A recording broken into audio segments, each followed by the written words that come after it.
अस्सलाम वालेकुम। मैं हूं chef Samiya Aamir and a very warm welcome to my YouTube channel Samiya's cooking hub.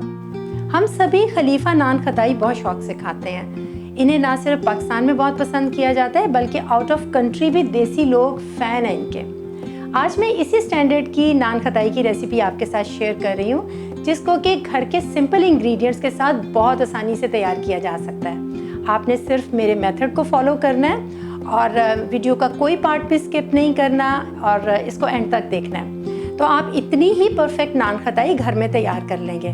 तो चलिए शुरू करते हैं आज की रेसिपी। खलीफा नान खताई में बादाम का फ्लेवर बहुत ही ज़्यादा अच्छा लगता है, तो इसके लिए हमने कुछ बादाम लिए हैं। आप बादाम की क्वांटिटी कम या ज़्यादा अपने टेस्ट के मुताबिक कर सकते हैं। इसके लिए छोटे छोटे बादाम आपको लेने चाहिए, लेकिन अगर बड़े बादाम हों तो आप इनको सेंटर से आधा आधा कर लें, जैसे कि मैं भी कर रही हूँ। बहुत थोड़ा सा मैंने देसी घी लिया, तकरीबन 1 चाय की चम्मच के बराबर, ताकि ये बादाम ग्रीसी हो जाएं। फ्राई पैन को हमने बहुत हल्के फ्लेम पर रखा है और अब इसी हल्के फ्लेम पर हम इन बादामों को रोस्ट कर लेंगे। अगर आप मेरे चैनल पर नए हैं और आपने अभी तक मेरा चैनल सब्सक्राइब नहीं किया तो ज़रूर कर लीजिए। हल्के फ्लेम पर आपने इसको रोस्ट करना है और मुस्तकिल चम्मच हिलाते चले जाना है ताकि बादाम इर्द गिर्द से एक से ब्राउन हो। बादाम रोस्ट करते हुए मैंने देसी घी का इस्तेमाल किया था, आपने घी का ही इस्तेमाल करना है। आपने इस रेसिपी में ऑयल का इस्तेमाल बिल्कुल भी नहीं करना। बादाम बहुत अच्छे ब्राउन हो गए और इनकी बड़ी अच्छी खुशबू आने लग गई है और अब हम इन्हें एक प्लेट में शिफ्ट कर देते हैं। नान खताई बनाने के लिए मैंने आधा कप देसी घी लिया है और इसको मैंने मेल्ट करने के बाद फ्रिज में रख दिया था और अब आप देखें कि ये थोड़ा थोड़ा सा सख्त हो गया हुआ है। इसको आपने फ्रीज़ नहीं करना, सिर्फ फ्रिज में रख देना है ताकि ये थोड़ा सा इस तरह से सेट हो जाए। आपने नान खताई में ऑयल का इस्तेमाल बिल्कुल नहीं करना। अगर आपके पास देसी घी ना हो तो आप इसकी जगह बनास्पति घी इस्तेमाल कर सकते हैं और उसी तरह आपने उसको भी मेल्ट करके फ्रिज में रख के ठंडा कर लेना है। और अब मैं इसे एक बोल में शिफ्ट कर रही हूँ। 3/4 कप मेरे पास पिसी हुई चीनी है, वो मैंने इसमें डाल दी है और 5 से 6 सब्ज़ इलायचियाँ मैंने बिल्कुल पीस के, उनके जो अंदर बीज होते हैं उसको पीस के पाउडर बनाया हुआ है। अब हम इसे अच्छी तरह से मिक्स कर लेते हैं। अगर आप इसे हाथ से मिक्स करेंगे तो हाथ की गर्मी से घी मेल्ट हो जाएगा, इसलिए आप इसे स्पैचुला के साथ मिक्स करें। आप इसके लिए विस्क या फिर बीटर का भी इस्तेमाल कर सकते हैं। जब चीनी और घी आपस में मिक्स हो जाए तो फिर आप इसको इस तरह से गोल गोल घुमाते जाएं। 2 से 3 मिनट के लिए मैं इसको इस तरह से फेंट लूँगी अच्छी तरह से, यहाँ तक कि ये मिक्सचर जो है वो फ्लफ़ी हो जाए। मिक्सर बहुत अच्छा सा फ्लफ़ी हो गया और अब हम एक स्ट्रेनर रखते हैं और इसमें 1 कप मैदा है मेरे पास, तो मैं इसकी कुछ मिकदार अपने पास बचा लूँगी और बाकी की मैं सारी डाल दूँगी। ये थोड़ा सा मैंने बचा लिया। अब हम इसमें बेकिंग पाउडर डालेंगे। ये मैंने मेजरिंग स्पून का आधा चाय का चम्मच लिया है, उसको भी मैंने पूरी तरह भरा नहीं है, थोड़ा सा कम रखा है। अब वो मैं इसमें डाल दूँगी। 2 चुटकी के बराबर मीठा सोडा या जिसको आप बेकिंग सोडा कहते हैं। 2 टेबलस्पून बेसन। अब इसे हम छान लेंगे और ये रोस्ट किए हुए बादाम भी इसमें शामिल कर देंगे और इसे अच्छी तरह से मिक्स करके एक डो की शक्ल में बना देंगे। बस अब इसको थोड़ा थोड़ा सा मिक्स कर लिया तो अब मैं हाथ से इसका डो तैयार करूंगी।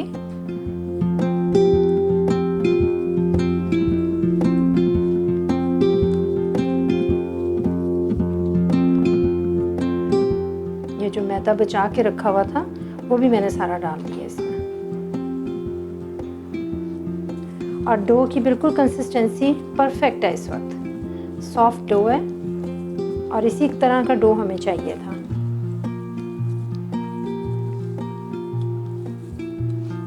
बस आपने इसको ज़ोर ज़ोर से गूंदना नहीं है और इस तरह से इसको रोल कर करके मिक्स करना है। डो हमारा बिल्कुल रेडी है और इसको इस तरह से होना चाहिए, सॉफ्ट और क्रीमी। अब हम इसे फ्रिज में तकरीबन 1 घंटे के लिए रख देंगे। बेकिंग डिश को हम ऑयल के साथ ग्रीस करेंगे। इसके लिए मैंने बहुत थोड़ा सा ऑयल डिश में डाला है और मैं अब इसको ब्रश के साथ स्प्रेड कर दूंगी। अगर आपके पास ऐसा ब्रश ना हो तो आप हाथ से भी बेकिंग डिश को ग्रीस कर सकते हैं। नान खताई को ग्लेज करने के लिए मैंने अंडे की एक जर्दी ली है और इसमें बहुत थोड़ा सा दूध डालकर इसको फेंट लेंगे। इससे हम खताई के ऊपर ब्रश करेंगे। डो को फ्रिज में से बाहर निकाला है तो ये अब काफ़ी ठंडा भी हो गया और थोड़ा सख्त भी हो गया है। और चूंकि हम खलीफा नान खताई को कॉपी कर रहे हैं तो इसलिए हम उनकी तरह बड़ी बड़ी खताइयाँ तैयार करेंगे। और इसके लिए मैंने ये आइसक्रीम का स्कूप लिया है और एक स्कूप के बराबर हम एक खताई तैयार करेंगे। रेसिपी पसंद आए तो इसे लाइक एंड शेयर करना बिल्कुल ना भूलें। चैनल को सब्सक्राइब करें, बेल आइकॉन को प्रेस करें ताकि कोई भी रेसिपी मिस ना हो। इस डो से हम 8 नान खताइयाँ तैयार करेंगे। पहले हम इसको एक बॉल की शेप दे देंगे और फिर हम इसको हल्का सा प्रेस करके खताई की शेप में ले आएंगे। आपने इसको बहुत ज़्यादा बारीक नहीं करना क्योंकि खलीफा नान खताई थोड़ी सी मोटी होती है।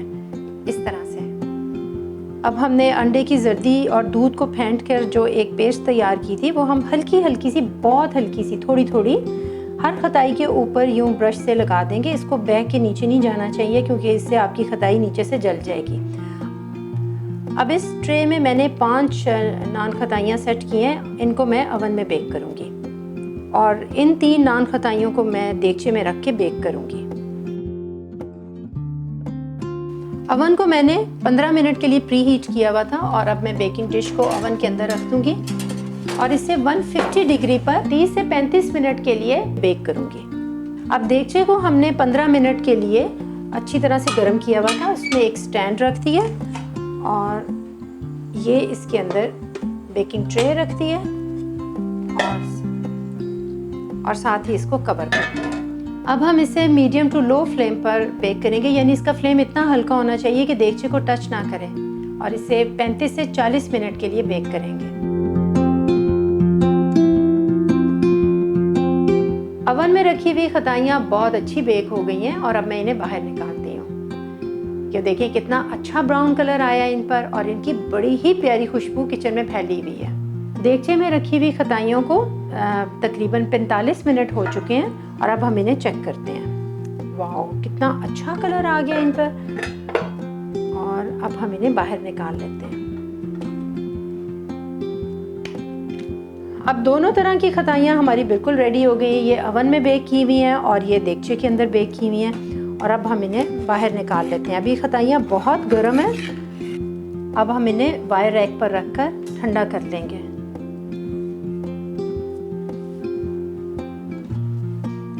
इसको देखें कि इसका टेक्सचर इस तरह से होना चाहिए।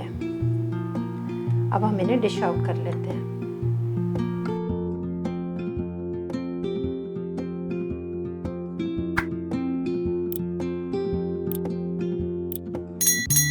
नान खताइयाँ बिल्कुल रेडी हैं और अब हमने इन्हें डिश आउट भी कर लिया है।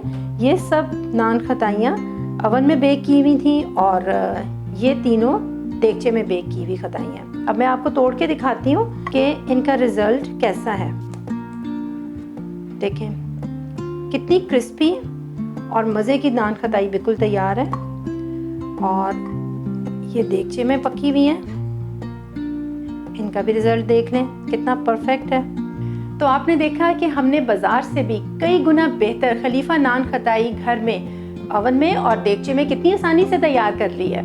अब आप इस रेसिपी को ट्राई करें और मुझे फीडबैक देना बिल्कुल ना भूलें कि ये रेसिपी आपको कैसी लगी है। फिर मिलते हैं आपकी पसंद की किसी बहुत अच्छी सी नई रेसिपी के साथ। अल्लाह हाफ़िज़।